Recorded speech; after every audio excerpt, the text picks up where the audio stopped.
Hello, and welcome to the AI Marketing Transformation Podcast, hosted by Miguel Machado, CEO and co-founder of OG.ai and Keenfolks, an AI marketing transformation agency. In each episode, we dive into the key challenges and opportunities in marketing, content, and customer experience, exploring how AI integration can drive impactful business results. Hear from top marketing leaders as they share how global brands leverage AI and data to elevate their marketing strategies and customer connections. If you're eager to innovate and stay ahead of industry trends, subscribe and join the AI marketing transformation community. Welcome to number 3 episode of the AI Marketing Transformation Podcast. Today we have a great guest joining us, Victor Tapia. Welcome, Victor. Hey, Miguel, how are you? Very good, thank you. Great to see you. Yeah, great to see you as well. Victor is a digital transformation leader, IT&D Global Director for Digital Marketing and E-commerce at Rekt Nutrition. He has an extensive experience in multinationals driving large-scale initiatives and using data and AI to enhance consumer experiences across multiple channels.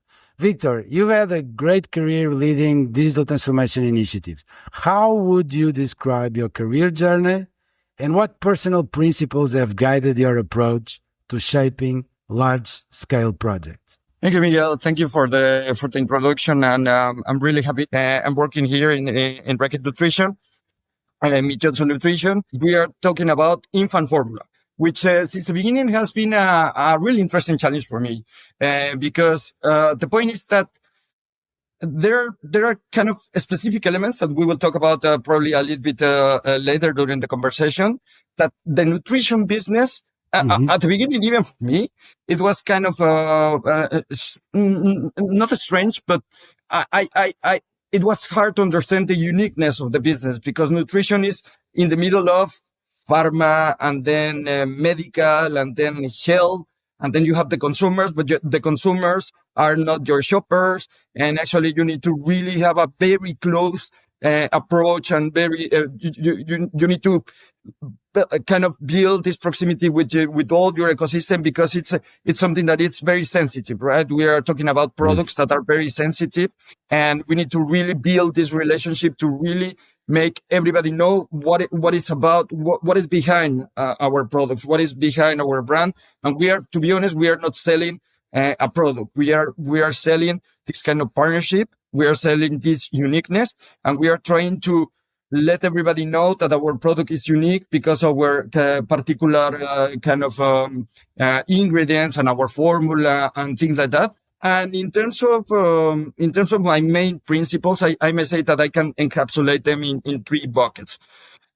The first one is passion. To be honest, for me, without passion, and this is something that I'm trying to really reinforce in front of the team and in front of the people that is normally working with us, is that it is impossible to develop, and it is impossible to try to obtain something that is outperforming, outstanding, if you are not passionate about it. The second point is that it's about the building an ecosystem by itself. And when I'm saying ecosystem, it means our partners, our vendors, internally the functions that are working with us, our colleagues that are part of the kind of other global teams, local teams. So at the end, it's a bunch of elements that we need to put everything together in order to really obtain a result. And last but not least, that this is not a matter of technology. It's about we can apply technology. Is to really understand why we are putting this technology to do what? What is the business case that we are trying to tackle? What are the elements that we are putting together in order to maximize the value, maximize the impact for the organization, or for the particular element that we are trying to solve in this case? That's it, more or less. Yeah, no, that are definitely powerful principles, and what you mean regarding what you just said regarding the connection on technology with business, and not actually advancing to technology by itself as a hype or as a new thing that you can just move forward, but actually connecting from a business results point of view and what is the impact. I think that's a fundamental. Also, most of the things that you mentioned somehow reflect a sustainable effort. When you talk about team, when you talk about alignment, obviously between technology and business, and that takes to a sustainable effort that normally brings results. When you go very fast to the things and without actually understanding what's going to be the impact or the real impact for the business, the results will come in a different way. So I definitely believe that you are talking about really important pieces when you connect technology and business, and these principles, I really think that they are very powerful. So I know that you've been leveraging a data-driven approach and AI to create these consumer-centric experiences. Can you tell us more about how you use these tools to drive impactful omnichannel strategies? Yes. I will divide the answer in kind of three different buckets. The first one is something that I have already talked about, which is we are receiving a lot of information. Talking specifically about our digital ecosystem, we are receiving a lot of information from our consumers. So for us, data, it's everything. Is not only the capability to absorb this information, but actually to consolidate this information and to take advantage of this information at the same time, right? Because it's not only a matter of collecting data or collecting information, but to do something out of this information. So this is the first one, that intentionally we have as much as possible, we have this interconnected stack in order to have this kind of end-to-end journey for our data, for our information. This is point number one. Point number two is related of the elements that you put in place in order to take advantage of this information, right? So in this case, what we are trying to understand and the data analytics leads and the data analytics teams, what they are trying to develop at the same time is a concrete data strategy, right? Yes. To really put in place something that could be valuable for the organization. And in this case, what we are trying to do is to try to leverage AI, from different angles, not only to, let's say, using the traditional AI, because, well, this is a kind of a element to discuss as well, and probably not now because we can take like hours discussing this, but the evolution of AI is very interesting as well, because actually AI has been there for a while, right? Like for ages. But the way we can take advantage of it is the thing that has evolved. So we have like different levels of AIs in place. One is more related to directly to the data by itself and to try to create this machine learning model and something like that in order to anticipate some actions and to put in place something relevant in order for the decision making process. So this is the first one. And the second bucket is more an evolving one, and it's more related to the things that are occurring today, which is more towards GenAI and all this stuff in order to optimize our processes in many different angles from content creation, yes, but as well in terms of how we communicate things. There are very interesting exercises that we are doing with conversational tools as well in order to try to develop something there. And the third element is the way it is evolving AI. That is not only about technology. We are and the data analytics heads and in collaboration with all the streams, what we are doing is trying to develop something that could be towards this cyber responsible, data responsible, but ethic responsible as well, which is a big discussion, right?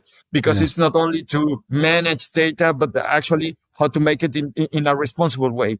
So we are really taking serious this kind of pillar in order to take advantage of these elements, yes, but in a very responsible way. So this is how we are kind of trying to not only to create, we are putting some foundations are already there. Again, it is not only about technology. It's how we can make and how we can create an organization that could understand these kind of things. So elements like the change management elements and how we can upskill our organization in order to understand how to apply it, how to use this. More or less, these are the pillars that we're using to define or to take advantage of this, the combination of the consumer-centric strategy and data and digital-driven strategy as well. Before we dive back into our conversation, we'd love to hear from you. Are you eager to highlight your marketing expertise and share your vision for the future of the industry in the age of AI? If so, we invite you to be a guest on the AI Marketing Transformation podcast. Reach out to us at info@thekeenfolks.com. We look forward to featuring the insights of marketing thought leaders like you in shaping the future in AI marketing transformation. Yeah, no, that's amazing what you're saying, especially from the trust point of view. So you mentioned before, I think that all the consumer-centric approach and personalization needs to come as well from the trust angle. And obviously that's connected with the ethics that you are mentioning. But it's true. I mean, these tools are evolving at a very fast pace. And I wanted to mention one last event that we had last week. So last week, Anthropics actually launched Cloud AI computer use, and it's really mind-blowing. It can operate the keyboard and automate tasks like browsing internet, organize information in Excel, analyze it, and operate in multi-platform. I mean, we've been trying here so we had some tests here, and it's obvious that it's still in its infancy. They say that it's 14% effectiveness regarding the output and the result.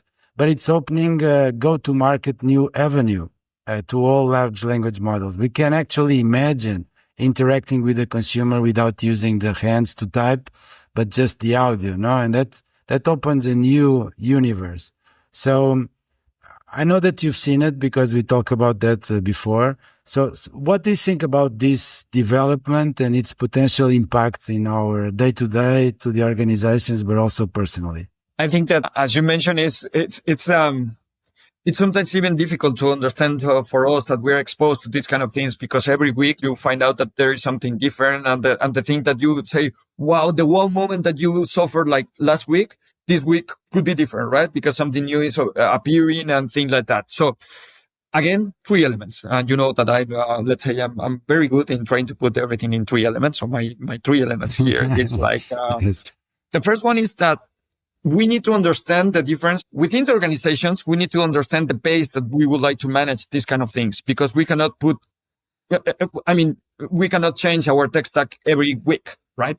So we need to find out or try to anticipate as much as possible, what are the real elements that could be useful for our organization, and tackling real needs within our organization. Is not only to use something because it's available, right? For incredible that it sounds, we are trying to learn how to fail fast, because as everything is evolving fast, we need to create success fast or fail fast as well, because we can make changes, we can adjust, we can adapt, but we need to make it faster and faster and faster in order to provide elements to take decisions. And something that is related to this as well is that we need to recognize that it's not only the way our consumers are evolving, our organization are evolving, but I think it's part of the DNA as well. What I mean is that new generations, and I know that I will sound like the old uncle saying to the kids, yes, guys, something is coming, and let's hear the CD or something like that. But more than that, it's real. And the new generations are shortening the pace of things. They are tired of something very fast as well. So you need to be very kind of develop yourself a kind of curiosity approach inside your organization, in order to try to understand what is going to be next. And what we are trying to do is to create this kind of these labs or innovation labs or something like that, in order to have like a parallel stream, something that is, I call this like a two speed, this famous discussion about if AI is going to replace me, right? Who is replacing what? But more and more, I believe that nobody's replacing nobody. I think that what we need to do is to find out the right space for all the things. And AI will evolve and will help us a lot. But we, as person, as humans, as society by itself, we need to evolve as well. And we need to understand what are the capabilities, what are the skills that we need to develop as part of this evolution. Yes, technology probably it's going faster than we expected. Yes, but probably there is a space for us to go faster as well. I'm not saying it's easy, right?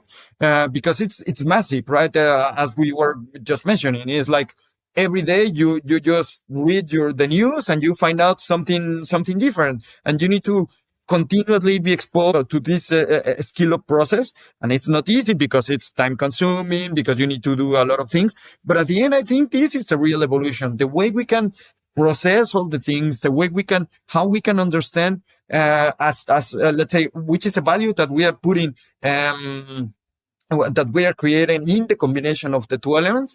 And more than that, I think that we need to continually reshape the role within the organizations, right?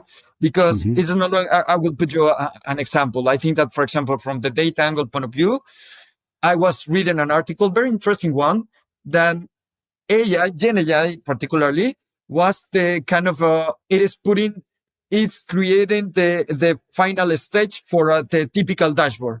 Because who is really needing a dashboard right now? If actually the purpose of having a dashboard or report was to create insights. And do you really need a dashboard if you have something in place created by AI where you can just simply ask something and you will obtain an answer? You don't need to analyze something like that. You don't need to create a chart. You don't need to create a filter. You don't need to create these kind of things. Okay. If you want even to visualize it, you can ask an AI tool to visualize it or to create it in a specific way. But the real point is, if we are understanding what are we willing to obtain out of this technology. Super, Victor. Thank you. It's interesting what you say regarding the substitution of AI and the risk to actually AI substitute ourselves. I think that AI will finally not substitute nobody, but somebody that actually control and use AI can substitute you. And I think that is a very important difference, considering the development of AI and how actually we can incorporate and learn as much as we can on the new technology that definitely will change a lot of things in our lives and in the business. So yeah, I agree with you that the human connection with processes and people can be actually a big transformation in the way that we approach the technology.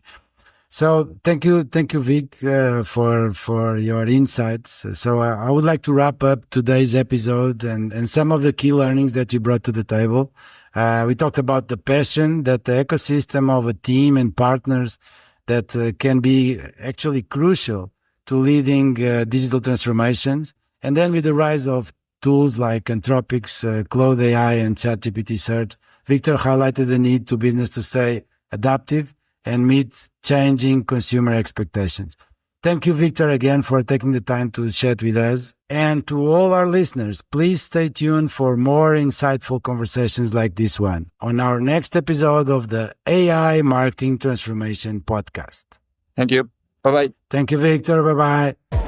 Thanks for joining us on this episode of the AI Marketing Transformation Podcast. If you are a marketing leader who wants to tap into the most recent insights and innovative strategies in marketing and AI, be sure to subscribe. We appreciate your time and look forward to having you with us on the next episode.